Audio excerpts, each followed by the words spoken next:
ঘরে ঘরে যে মহিলারা জামাতের পক্ষে ভোট চাইতে আসে তাদেরকে বেঁধে রাখবে, 999 কল দিবে। মাথা খারাপ হয়ে গেছে। কেন 999 কল দিবে? দাঁড়িপাল্লার পক্ষে ভোট চাইতে পারবে না, দাঁড়িপাল্লার পক্ষে যদি ভোট দাও তাহলে কেন্দ্রে তোমরা যেতে পারবে না। সর্বশেষ এই কথা শুনেছিলেন কাদের মুখে? ফ্যাসিবাদ এই কথা বলছিল না? 17 বছর ভোট দিতে দিছে। আমি ভোট দিতে পারি নাই 17 বছর।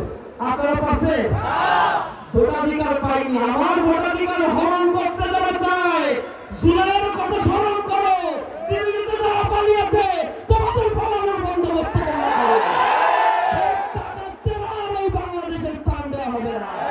তরুণ সমাজ জেগে উঠেছে, নব দিগন্তের উন্মোচন করেই আমরা ঘরে ফিরবো ইনশাআল্লাহ।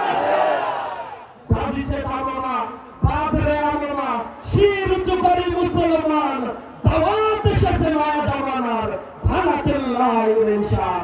আমাদের এই ভাঙাতেল্লাহ নিশান উড়িয়ে একটি কল্যাণ রাষ্ট্র প্রতিষ্ঠার জন্য আমরা কাজ করব।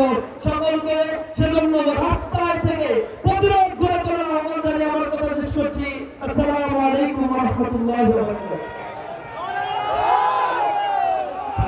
সাথী বন্ধুরা